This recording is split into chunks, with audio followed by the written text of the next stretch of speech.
Kaffeezeit bei Bricks Go Wild und damit herzlich willkommen zurück zum ersten Blick auf unser Lego Herr der Ringe und Hobbit-Konvolut, welches wir letztes Mal gekauft haben. Die Hobbit-Sets habe ich jetzt mal dort hinten aufgestellt. Die habt ihr vielleicht schon im vergangenen Video gesehen. Wenn nicht, dann schaut dort auf jeden Fall noch rein. Heute widmen wir uns aber den Herr der Ringe-Sets, welche ja eigentlich ein bisschen zuvor rausgekommen sind. Ich habe mir aber gedacht, wir machen das ein wenig chronologisch und schauen uns das an, so wie das im Film passiert, wobei wir dort auch nicht chronologisch vorgegangen sind. Rita hat sich noch immer nicht blicken lassen. Es ist jetzt mittlerweile später Nachmittag. Ich bin seit heute Morgen am Sortieren und am Kontrollieren der Sets. Es sieht sehr gut aus, was wir hier sehen. Also ich würde sagen, wir schauen jetzt jedes Set mal ganz kurz in aller Ruhe mal an. Starten wir mal mit dem Set, mit dem mehr oder weniger alles begann, und zwar nicht die Geschichte von Herr der Ringe, sondern mehr oder weniger die Einkaufslust meinerseits. Und zwar habe ich immer wieder über die Jahre hinweg nach dieser Schlacht von Helms Klamm, einem tollen Ritterset eigentlich, muss man ganz ehrlich sagen, es eignet sich auch sehr gut als Ritterburg. Die Schlacht von Helms Klamm, ein Set mit 1368 Teilen, ein Riesenset, und das wollte ich immer schon mal haben. Und ich bin auf den Verkäufer, der diese komplette Sammlung verkauft hat, aufmerksam geworden, weil der natürlich auch in der Artikelbeschreibung die Schlacht von Helms Klamm, die 94, 74 drinnen hatte. Es sind ein paar wirklich coole Figuren dabei. Hier schaut euch mal das an, auch Hobbit-Figuren natürlich waren total cool, aber hier haben wir auch sehr schöne Drucke, sehr exklusive Figuren. Wir haben jede Menge von diesen Uruk-hais hier am Start. Und dann haben wir natürlich auch noch Aragorn und seinen Kollegen Legolas, so wie es im Film vorkommt. Es ist ein Riesenset, schaut euch das mal an. Es ist hier so ein ganzer Halbkreis außen und innen. Wo das hingehört, bin ich ehrlich gesagt nicht ganz sicher. Das ist in der Anleitung nicht ordentlich beschrieben. Ich habe es jetzt mal hier hingestellt, weil ich im Internet ein paar Fotos gesehen habe, wo Leute das so hier hinten dran stellen. Ich glaube, man könnte es, weil es hat auf der Seite auch diese Pins, man könnte es natürlich auch auf allen Seiten der Burg sonst wo anbringen. Es ist ein cooles Set. Wirklich 1A zum Bespielen, hier auch sehr modular, man kann hier die Stiege, hier ist ja sogar ein Totenkopf drunter, diese Teile kann man alle andocken und anders anordnen. Wir haben hier eine Wasserquelle, wir haben hier mehr oder weniger das große Tor, es sieht total cool aus, hier auch von den Farben her. Ich bin schon mehr als gespannt auf die Ritterburg, die dieses Jahr von Lego rauskommen wird. Und ja, wie gesagt, auch von innen, wenn ihr da mal mitschaut, sieht das hier sehr, sehr ordentlich aus. Wir haben hier noch den Thronsaal unseres Königs, der hier natürlich auch jede Menge zu futtern hat, normalerweise jede Menge Waffen. Und auch hier innen, es ist ein total cooles Spielset, glaube ich auch, wo man viel herumbasteln kann, die Burg jedes Mal wieder anders aufbauen und auch ein sehr, sehr schönes Displayset, die Schlacht von Helms Klamm. Weiter geht's, nicht weniger spektakulär, hier mit diesem Schiff. Ich habe mich gar nicht mehr erinnern können, dass Lego das auch rausgebracht hat. Es sieht aber total, total cool aus. Schaut euch mal diese tollen Stoffsegel an, die sind der absolute Wahnsinn. Zweimal in groß, einmal in klein. Das Schiff hat einfach so viele Details. Also diese Schilde hier sind der absolute Wahnsinn. Die sind in rauen Mengen auf beiden Seiten verbaut, hier auch mit den Drachenflügeln. Cool, hier auch die ganzen Ornamente, und das sieht richtig nach einem Kriegsschiff aus, oder? Hier hinten auch die Flügel.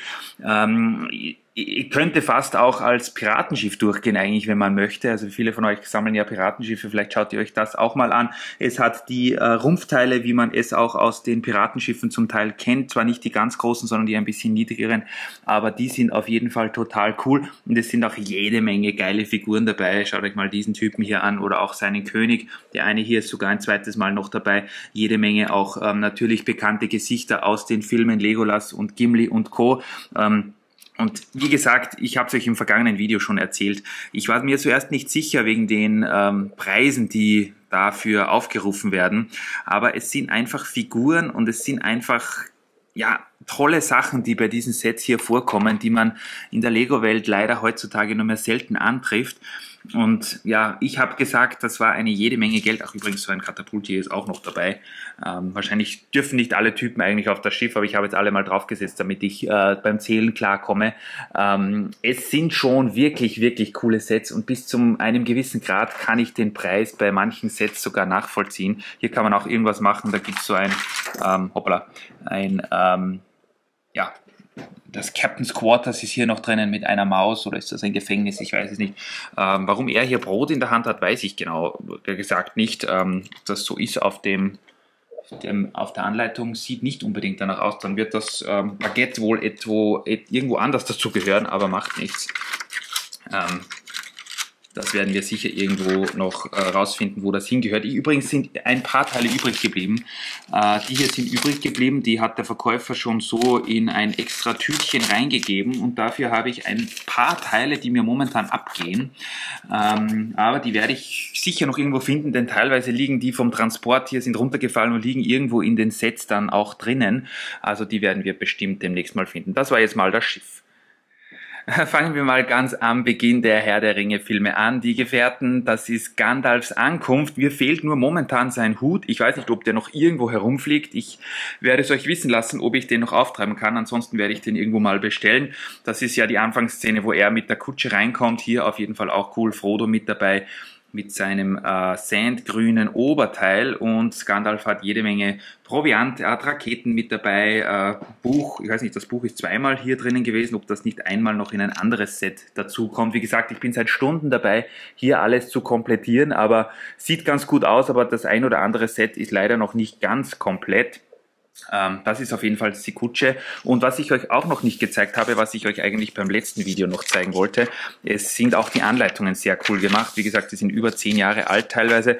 Und hinten hatte man immer so eine Übersicht, wo alle Figuren, die es bei den Sets so gibt, aufgelistet waren. Da konnte man also dann ankreuzen, welche Figur man hatte und welche einem noch fehlt.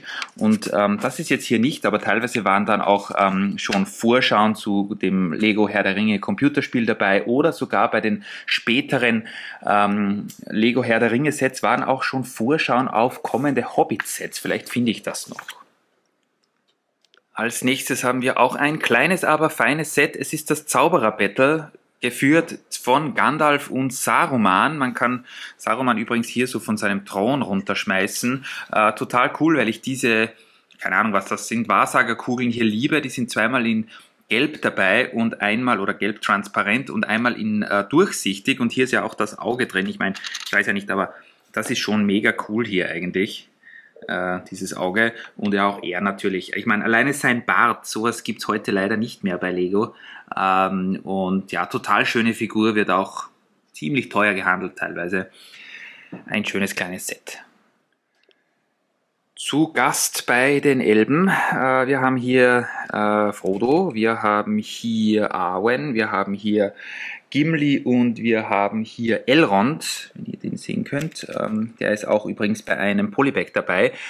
Die Polybags habe ich noch nicht, aber die möchte ich natürlich auch noch gerne haben. Ihr habt es schon geschrieben, das sind nicht alle Herr der Ringe und Hobbit-Sets, die es gibt. Es gab auch noch ein, ja wie gesagt, Polybags, dann gab es noch von irgendeiner Comic-Con, glaube ich, ein Set, und es gab auch noch ein Brettspiel von Lego Games. Hier sind wir jetzt aber auf jeden Fall mal bei den Elben zu Gast, und ich finde die Farben hier einfach total genial. Hier mit Dark Orange Blättern, die passen sonst überhaupt nirgends, hier aber mehr als gut.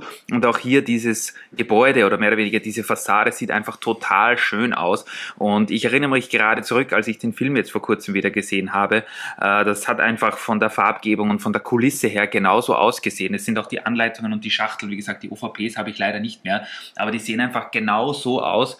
Und schaut euch mal das an, das sind zwar Aufkleber, aber alleine diese Stühle hier sind total cool. Tisch in Gold und einfach mit den Bäumen und so, das sieht richtig, richtig elbenmäßig aus. Und man hätte natürlich hier hinten noch etwas machen können, aber einfach total cool. Und wir haben hier auch einen Spielmechanismus, sehe ich gerade, der ist mir noch gar nicht aufgefallen. Was passiert hier, wenn man den reindrückt? Oh, wir haben hier ein geheimes Fach, was hier aufgeht. Und hier haben wir natürlich, ihr wisst, was das ist, etwas drinnen, da mache ich gleich wieder zu. Das muss gar nicht gesehen werden. Vielleicht kann ich, ist das eine Fliese oder sieht aus wie eine Fliese mit einem Sticker drauf. Nettes kleines Gimmick auf jeden Fall, gefällt mir sehr gut. Ich komme jetzt auch erst auf diverse Sachen drauf, weil ich die Sets jetzt mehr oder weniger das erste Mal erst so richtig mit euch gemeinsam ansehe. Bis gleich. Als nächstes ein schneller Blick auf das Set Uruk-hai-Armee. Und Armee, ja, trifft es ganz gut. Hier sind wirklich 4 von diesen Kumpanen dabei. Die wollen ja viele von euch, damit sie sich eine richtige Armee aufbauen können. Hier hatte man bei einem Set mit 250 Teilen, sogar 4 von diesen Soldaten dabei. Dann haben wir noch einen Rohan-Soldaten dabei und wir haben hier Eomer dabei, der auch sehr cool aussieht. Ich habe das jetzt so gelassen, wie es original aus der Verpackung kommt, weil ich noch nicht weiß, was wir da mitmachen. Jetzt steht der so blöd. Natürlich, man kann entweder normalerweise den Sattel oder dieses einmal 2 Brick plus einmal 2 Plate drauf tun, aber ihr wisst, was ich meine hier. Dann haben wir hier ein sehr großes Katapult, welches auch irgendeine Schießfunktion hat. Das habe ich noch nicht genau gesehen, die sind aber irgendwie hier drinnen verankert. Das werde ich mir dann gleich nochmal ansehen. Also die Katapulte sind wirklich sehr toll. Erinnern mich ein bisschen an die Rittersets der 2010er Serie. Da waren auch teilweise so dabei, aber die gefallen mir sogar noch besser. Und dann haben wir hier so eine kleine Mauer, eine Festung. Die lässt sich auch, glaube ich, ganz gut mit der Schlacht von Helms Klamm dort hinten verbinden. Und auf der Hinterseite eben, wie gesagt, eine Treppe und ja, ein kleines Katapult, auch damit natürlich unsere Freunde hier auf die Bösewichte schießen können. Und ja, das sieht alles wirklich, wirklich sehr nett aus, auch mit den Sandgreen. Ein nettes Set, ich weiß nicht, was da der Listenpreis war, ich glaube 30 Euro, wenn ich mich nicht täusche, aber in Anbetracht, was diese Typen heutzutage kosten, war das damals auf jeden Fall eine gute Investition. Battle at the Blackgate hieß dieses Set im Original. Ein Set, welches erst gegen Ende der Herr der Ringe-Ära rausgekommen ist, zur Rückkehr des Königs. Und wir haben hier auch eine sehr coole Mauer, ein sehr cooles Tor, wie das im Original auch heißt. Alles in schwarz, Klavierlack, hier sieht man natürlich jeden Staub, das ist überhaupt kein Thema. Hier auf jeden Fall sehr cool mit den Flammen und auch dem Turm. Hier oben natürlich wieder kleines Katapult. Wir haben hier Gandalf den Weißen, der auch sehr cool aussieht, schaut euch das mal an, auf seinem Greif, gefällt mir wirklich, wirklich auch sehr gut. Dann haben wir hier diesen Sauron-Typen auf seinem Pferd, welches, glaube ich, eine sehr seltene Bedruckung hier auf dem Kopf hat und auch die Figur, ich meine, ich weiß nicht, die ist doch mega cool, wenn ihr das mal anschaut, dieser Mund hier, Wahnsinn mit diesem Haarteil. Wahnsinn. Also ich bin echt, ihr seht, ich bin ein wenig sprachlos, mir verschlägt es immer wieder die Sprache heute. Das liegt nicht daran, dass Rita noch immer beim Pool im Bikini liegt, sondern weil einfach diese Sets hier wirklich, wirklich schön sind. Dann haben wir hier also die Vorderseite und auf der Rückseite haben wir dann natürlich noch unseren alten Freund Aragorn, der hier aufpasst oder was auch immer macht. Jede Menge dieser Schwerter, Waffen, also es sind immer Flammen dabei, Fässer, Äxte, Lanzen und so weiter. Dann haben wir hier natürlich auch Orks aus Mordor mit dabei, 2 Stück, die auch sehr beliebt sind, weil viele von euch ja natürlich die für eine Armee brauchen, hier sogar mit einem Helm. Und dieses Gate kann man sogar auch auf und zu machen und das funktioniert so, hier ist ein Riegel vorgeschoben, das heißt, es funktioniert nicht, aber man kann hier aufmachen, hier seht ihr es, und dann kann man das Tor öffnen. Und auch hier kann man, wenn jemand einbrechen möchte, hier ist so eine Technik, ein Technik-Liftarm, glaube ich. Und wenn man hier drauf drückt, dann poppt hier vorne auch die Mauer raus und dann kann man hier auch raus. Also wirklich auch ein schönes Set. Habe ich mir auch schon öfter mal angesehen, aber ist bis jetzt nie in meinem, ja, in meinem Budget und auch auf meiner absoluten Wunschliste gewesen. Jetzt habe ich es, bin natürlich mehr als froh. Und was ich euch hier in der Anleitung von diesem Blackgate noch zeigen wollte, und zwar ist da gegen Schluss, wenn das Set dann fertig gebaut ist, Moment, ich zeige euch das, ist einerseits noch eine wirklich, wirklich tolle Vorschau auf andere Sets drinnen. Also wenn man Herr der Ringe-Fan ist oder war und das Set fertig aufgebaut hat, dann wollte man bestimmt auch viele andere Sets, nachdem man sich hier diese Werbungen für andere Sets angeschaut hat, hier auch zum Beispiel das Schiff, ich meine, das sieht toll aus, wirklich sehr schön in Szene gesetzt. Dann noch eine Information zu Lego Herr der Ringe als solches, wo es auch viele Zusatzinfos und, glaube ich, sogar so kleine Browser-Games gab. Und dann haben wir eben hier, weil das ein Lego-Set war, welches eher gegen Schluss der Herr der Ringe-Ära rausgekommen ist, auch schon eine Vorschau auf Smogs Einöde hier. Was total cool ist. Das heißt, wir haben hier sogar schon eine Vorschau auf kommende Serien. Dann ist hier dieses Herr der Ringe Spiel, auf das ihr uns auch schon aufmerksam gemacht habt. Das habe ich auch schon versucht zu bekommen, nur leider ist das ziemlich teuer, weil hier so viele Figuren dabei sind. Diese sind normalerweise nicht besonders beliebt, aber immer wenn es Lizenzen sind, Star Wars, Herr der Ringe und so weiter, auch Harry Potter, dann sind die ziemlich teuer. Und hier haben wir auch noch eine Vorschau zum Lego Lord of the Rings Videospiel und ich finde das total cool ins Szene gesetzt hier, wo die beiden hier gegeneinander spielen und das Spiel ist anscheinend auf ziemlich vielen Plattformen erschienen. Ich habe das irgendwann mal für PC bei einem Freund gespielt, aber kann mich nicht mehr wirklich dran erinnern. Ist auf jeden Fall, glaube ich, auf PlayStation 3 erschienen, Xbox, Nintendo Wii, Nintendo 3DS und so weiter. Also wirklich schön diese Anleitungen hier. Als nächstes die Shellop-Attacke 9470, hier natürlich am Start. Erstens mal Shellop, sehr groß, sehr cool, zu dem kommen wir gleich. Dann haben wir hier Gollum mit seinem Fisch, ich liebe ihn ja. Also er ist fast mein Lieblingscharakter von den ganzen Herr der Ringe und Hobbit-Filmen. Dann haben wir hier Sam, den Sohn von Bilbo, der hier auch am Start ist, ein Hobbit. Und dann natürlich, er darf nicht fehlen, Frodo, der ja hier gefangen genommen wird. Und wie das funktioniert, könnt ihr hier sehen. Und zwar diese Spinne hat hier ja im Hinterteil so ein Seil, welches man, das geht natürlich mit der Kamera jetzt wieder ein bisschen schwer, welches man hier so rausdrehen kann und dann kann der Frodo natürlich von der Spinne hier eingewickelt werden und davongetragen werden und wird hoffentlich dann auch wieder gerettet. Das Set fokussiert sich natürlich vor allem auf den Bau dieser Spinne hier, der Shellop, 227 Teile lese ich gerade. Ich habe nämlich nebenbei Bricklink offen, damit ich euch ein bisschen mit Infos versorgen kann und außerdem keinen Blödsinn erzähle. Ist wirklich ein cooles Set und ich glaube, der ist sogar, hoppla, cooler als die Spinne, die bei Harry Potter dabei ist. Das darf Richter jetzt zwar nicht sehen und hören, aber ich glaube, die gefällt mir besser von der Bauart. Wirklich ein sehr schönes Teil. So, und ich repariere das jetzt schnell und zeige euch das nächste Set. Und als nächstes haben wir hier die Orkschmiede. Auch ein sehr, sehr schönes Set, wo man viele Orks bekommt. Übrigens ist hier auch Lurz dabei, ein Ork, der, soweit ich gelesen habe, nur im Film vorkommt. Den gibt es bei Tolkien in den Büchern gar nicht. Also hier ist er aber dabei. Und dann haben wir hier noch jede Menge andere Orks und das ist ein sehr schönes Set, wo man wirklich auch viel Orks-Zeug bekommt und auch vor allen Dingen viel Waffen und Rüstungen. Also hier ist jede Menge an Zeugs dabei, was hier geschmiedet wird. Wir haben hier die Möglichkeit, das ist ich nenne es Fass, von mir aus sagt was anderes, dass man das so raufkurbeln kann und dann kann man das hier so entladen und das fährt dann so hier runter und dann fällt das in diesen Kochtopf hinein. Das heißt, man kann das hier so reingeben und dann fällt das hier so rein. Wahrscheinlich nicht die fertig geschmiedeten Waffen, sondern eher hier dieses Eisenerz oder diese, keine Ahnung aus was die Waffen produziert werden. Und dann gibt es hier natürlich auch wieder ein Spielfeature. Das habe ich aber selbst noch gar nicht probiert. Man kann hier, glaube ich, draufdrücken. Was passiert hier? Oh. Keine Ahnung, was hier passiert. Ich schaue es mir gleich nochmal an, aber ich kann hier nichts machen. Ich will hier nichts kaputt machen, außerdem bin ich so einarmig. Schauen wir gleich und dann zeige ich es euch.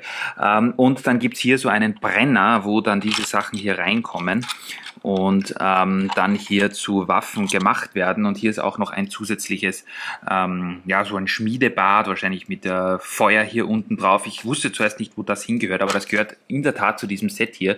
Und das sieht auch sehr, sehr schön aus. Gefällt mir von der Farbgebung her sehr gut. Und ja, hinten ist es, wie man es von Lego kennt heutzutage, ein wenig nackt. Also hier hätte man vielleicht noch das ein oder andere Detail draufgeben können, aber alles, was zählt, ist hier vor allen Dingen natürlich der vordere Teil. Ich schaue jetzt noch, was mit dieser Spielfunktion hier auf sich hat und dann melde ich mich gleich nochmal.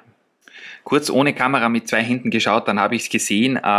Es ist so, dass hier, wenn man hier reindrückt, da unter diesem Tisch ihr seht es hoffentlich, ein Lightbrick verbaut ist, der allerdings nicht funktioniert. Also entweder sind da die Batterien leer oder ich muss mir das mal anschauen. Und das ist natürlich total cool, weil hier dann, wenn man draufdrückt, normalerweise, leider bei mir ja nicht, dann dieses Feuer zu lodern beginnt und dann kann man wirklich zusehen, wie diese Waffen hier geschmiedet werden. Auch sehr, sehr cool auf jeden Fall. Als nächstes haben wir ein Set, von dem ich zuvor überhaupt noch nie irgendwie was gehört habe. Das ist mir irgendwie durch die Lappen gegangen. Die Wetterspitze hier mit Aragorn. Frodo ist hier am Start. Dann haben wir hier Mary, auch eine sehr seltene Figur, bei Herr der Ringe glaube ich, bei Lego Herr der Ringe. Und dann haben wir hier zweimal diese Ringgeister, die auch total cool sind. Die haben zwar nur ein schwarzes Gesicht, aber das Top sieht total cool aus hier mit ihren schwarzen Pferden.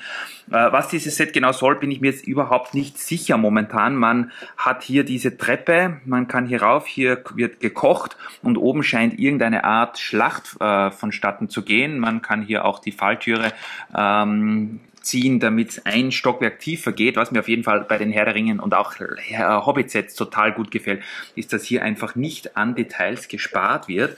Und schaue ich nur, wie man da irgendwie noch reinkommt, weil das Set kann man nämlich auch aufklappen. So geht's. Das heißt, wenn jemand in die Falltür reinfällt, dann sieht es innen so aus. Wir haben hier auch noch jede Menge Waffen, hier auch noch diese Figuren und dann auch hier noch Shooter zum Rausschießen, damit die Ringgeister wahrscheinlich gleich mal den Geist aufgeben im wahrsten Sinn des Wortes. Ein sehr kompaktes, sehr schönes Set, welches auch von hinten toll aussieht. Also hier wurde auf jeden Fall wieder mal nicht gespart. Schöne Farbgebungen hier mit Dunkelgrün, mit Dark Tan und so weiter. Also mir gefällt's und es ist sogar noch so ein kleines Steinchen hier dabei mit Gebüsch. Ich habe zuerst geglaubt, das gehört irgendwo angedockt, aber das ist nur zum Hinstellen auf der Seite. Ich schaffe es jetzt nicht nur mit einer Hand, das wieder zuzuklappen. Auf jeden Fall auch ein sehr, sehr schönes Set, welches sicher jedem Lego Herr der Ringe-Fan früher oder später mal gefallen wird. Zwei Sets habe ich noch für euch, liebe Freunde. Hier haben wir jetzt zuerst mal die Minen von Moria, auch ein wirklich, wirklich tolles Set. Hier mit diesem großen Höhlentroll hier, der sieht schon ganz schön cool aus irgendwie. Auch die Farbe hier mit diesem, ich glaube das ist Sandblau, sieht total cool aus. Dann haben wir hier natürlich am Start Gimli, Legolas, Aragorn und hier auch Peregrin, wenn ich mich nicht täusche, mitsamt ein paar Orks, die natürlich schwer bewaffnet sind. Das war aber noch nicht alles. Wir haben einerseits dieses große Tor hier, welches von dieser bronzefarbenen Axt gehalten wird. Das heißt, wenn man die Axt weggibt, dann kann man das Tor öffnen. Das finde ich auch irgendwie total cool. Hier auch leider mit Sticker, aber hier mit Beschriftung. Sieht auch von der anderen Seite eigentlich ganz cool aus. Also hier haben sie auch mit ein paar Details gearbeitet. Hier gefällt mir ganz gut. Dann haben wir hier noch einen Brunnen, glaube ich, ist das, wo jede Menge Zeugs drin ist. Ich habe zuerst geglaubt, das sind, ich kläre das mal aus für euch. Oh, das scheint nicht so gut zu funktionieren. Auch ein Buch hier drinnen. Ich habe zuerst geglaubt, das sind asiatische Teile, aber nein, das sind originale Lego-Teile. Und zwar hier ein kleiner Bogen, Schwerter, Messer und so weiter. Und das sind originale Lego-Teile, die gibt es auch nicht besonders oft. Und die werden hier natürlich bewacht von unserem alten Freund, dem Skelett. Dann haben wir hier ein Grab, wo der Ring drauf ist. Der gehört zwar, glaube ich, hier nicht hin, aber das macht nichts. Einen Ring mehr haben wir gerne. Hier mit Aufklebern und drinnen ist auch unser alter Kollege. Den kann man auch so raushauen. Also hier ist so ein Mechanismus, dass der irgendwie so rausfliegen kann. Und dann haben wir natürlich noch hier das Innenleben der Mine, was total cool aussieht irgendwie, muss ich sagen. Hier wird zwar sehr viel auch teilweise mit Aufklebern gearbeitet, wenn ich mich nicht täusche, oder sind das Drucke? Nein, das sind Aufkleber, sieht aber sehr, sehr schön aus, wirklich gibt diesen, bergigen, diesen steinernen Look sehr gut wieder und man kann auch hier irgendwo hinten einen Hebel ziehen und dann fallen diese Türme hier um. Das zeige ich euch gleich, wenn wir die umdrehen, natürlich auch auf der anderen Seite. Wir haben hier auch so einen Mechanismus, wo man diese Schatztruhe hier rausholen kann. Also von hinten sieht das dann so aus. Hinten ist eher mehr das Spielfeature. Hier ist das für die Schatzkiste und hier mit diesem Hebel kann man die Türme hier zu Fall bringen. Ist auch ein wirklich schönes Set. Moria war nicht unbedingt jetzt immer auf meiner Wunschliste, aber es gefällt mir sehr gut und vor allen Dingen, weil wirklich sehr viele tolle Teile dabei sind. Das ist zum Nachbauen, wenn man jetzt sogar die Figuren wegrechnet, ziemlich teuer, da ja großteils dunkelgraue Teile verbaut werden und die nicht günstig sind, vor allen Dingen auch mit dem Tor und mit unserem Freund hier. Wirklich schönes Set, wo auch viele kleine Accessoires hier dabei sind. Gefällt mir sehr, sehr gut. Und zu guter Letzt die lebende Legende, das Set, auf das ihr wahrscheinlich alle gewartet habt, der Turm von Orthanc. Ein sauteures Set, ich glaube, es ist nicht das teuerste Herr der Ringe Set von Lego. Unglaublich und unbezahlbar mittlerweile geworden. Ich habe gerade jetzt ein bisschen reingeschaut, das ist das erste Mal, dass ich das Set jetzt im Original so vor mir stehen habe. Es ist riesengroß, schwarz und ja, begeistert mich. Wir haben hier einerseits einen extrem coolen Ent mit dabei, der mir schon sehr gefällt vom Aufbau her, und er kann alles bewegen, seine Ärmchen. Ich finde auch seinen Gesichtsausdruck total cool hier mit den Bäumen. Er steht auch sehr stabil, hat auch hier so einen Pilz, der an seinem Bein wächst. Dann haben wir hier natürlich Gandalf, der wieder mal mit seinem Greif hier unterwegs ist, auch total schön, gefällt mir. Dann ein roter Uruk-hai, wenn ich mich nicht täusche. Dann haben wir hier Grima Schlangenzunge dabei, eine Figur, die glaube ich auch nur hier in diesem Set vorkommt, berichtigt mich, wenn ich hier falsch liege. Dann haben wir hier Saruman und ja, diesen riesengroßen Turm, der von der Vorderseite wie ein bombastisches Fort aussieht und auf der Hinterseite, ihr habt es geahnt, bespielbar ist. Und da haben wir natürlich auch Gandalf mit dabei, der hier schon dabei ist, hier schon schaut. Dann haben wir hier noch einen Ork dabei. Und innen ist das Set vollkommen eingerichtet. Wir haben hier im Keller auch Wargs, glaube ich. Die sind zwar nur angedeutet hier mit den Stickern, aber nichtsdestotrotz jede Menge Spielaccessoires wie diese Falltür hier. Hier tut sich wirklich in jedem Stockwerk was. Hier diese Tür kann man natürlich aufmachen, damit Grima rein kann. Ein Stockwerk höher haben wir dann den Thronsaal. Auch diese Kugel, wenn ihr die kennt, ist nicht gerade billig. Da ist auch ein Lightbrick verbaut, der funktioniert bei mir aber auch nicht. Ich weiß nicht, was der Vorbesitzer da gemacht hat. Ich hatte noch nie, dass bei einem Lightbrick die Batterien ausgingen, aber hier, oder sind die diese kleinen Plastik-Dingsbums noch nicht gezogen. Das kann natürlich auch sein, dass das noch im jungfräulichen Zustand ist. Auf jeden Fall diese Kugel hier, ich liebe auch, das ist dasselbe wie hier dort drüben bei dem Zaubererduell. Diese Wahrsagerkugeln hier haben wir unseren Kollegen hier drinnen. Eine Ebene höher haben wir dann eine, ich nenne es mal Küche, wo wir so einen Kessel haben, wo gerade ein Buch gegrillt wird. Das ist wahrscheinlich nicht original so der Fall. Und dann das hier, ich weiß nicht genau, was das ist, aber das ist noch ein zweites Mal dabei, und ich finde nicht, momentan habe ich jedenfalls nicht, ich habe die Anleitung durchgeschaut, nicht gefunden, ob dieses Teil, oder besser gesagt dieser Bau ein zweites Mal bei diesem Set vorkommt. Schreibt mir gerne in die Kommentare, wenn ja, dann habe ich das irgendwo übersehen. Ich habe jetzt heute schon so viele Sets fertig aufgebaut und so viele Anleitungen durchgeschaut, dass ich das vielleicht übersehen habe. Aber auch hier total schön eingerichtet. Dann werden die Stockwerke immer kleiner und auch immer niedriger. Im nächsten haben wir dann auch die mehr oder weniger Zauberhöhle von unserem Buddy hier mit einigen Stickern an der Wand. Hier, das ist Radagast, glaube ich. Also alle Zauberer sind hier abgebildet. Sieht auf jeden Fall total cool aus. Also hier wird gezaubert auf Teufel komm raus. Dann haben wir hier nochmal ein Stockwerk höher, nochmal eine Falltür, wo man dann mit so einer Leiter rauf kann in den Waffenraum. Hier sind also Rüstungen und allerhand Schlüssel und so Zeugs. Was das hier ist, weiß ich noch nicht. Und dann halt oben die Ornamente des Daches hier, was wirklich cool aussieht. Ja, und das ist eben der Tower von Orthanc. Ein Set mit keine Ahnung wie vielen Teilen. Wir können kurz auf Bricklink nachschauen, wenn ihr wollt. Ich habe es ja hier natürlich für euch offen. Es gibt wohl für alles ein erstes Mal, liebe Freunde. Übrigens, der Tower von Orthanc hat ungefähr 2300 Teile. Meine Kamera hat sich jetzt ausgeschaltet, weil sie überhitzt ist. Das liegt vor allem wahrscheinlich daran, weil die Sets so toll sind hier. Ist uns noch nie passiert, dass die Batterie aus ist, ja, aber dass die Kamera überhitzt, wohl kaum. Ja.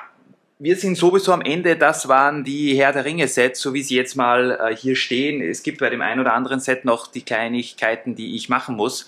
Aber im Großen und Ganzen sieht das sehr cool aus. Was machen wir jetzt mit den Sets? Wir wissen es noch immer nicht, aber ihr habt uns schon sehr tolle Vorschläge in die Kommentare geschrieben. Ich werde die jetzt mal wieder ein bisschen abbauen, weil sonst hat meine Mutter keine Freude, wenn hier der ganze Esstisch und da drüben das halbe Wohnzimmer voll geräumt ist mit den Sets. Aber so viel mal dazu, weil ihr unser Haul-Video ja so brav angeschaut habt und auch gesagt habt, ihr wollt unbedingt auch die Herr der Ringe-Sets sehen.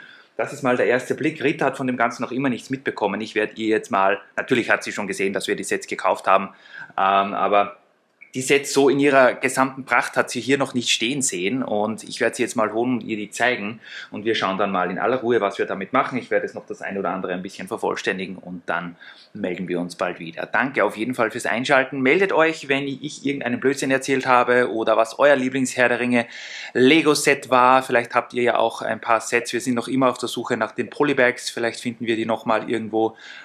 Und ja, tolle Sets auf jeden Fall. Also das sind wirkliche Perlen. Und der Preis, finde ich, ist teilweise nicht ganz gerechtfertigt, dass die so exorbitant teuer geworden sind. Aber dass sie Sets sind, die im Preis gestiegen sind, das verstehen wir voll und ganz. Wir schauen uns die Sets irgendwann bestimmt nochmal an. Wenn ihr ein Review zu einem besonderen Set auch von Hobbit haben wollt, dann meldet euch gerne und wir schauen uns das dann nochmal in aller Ruhe an. Einstweilen wünschen wir euch einen schönen Tag und baut was Schönes. Hoffentlich geht es euch gut, lasst es euch auf jeden Fall gut gehen und wir sehen uns dann. Bis demnächst. Tschüss!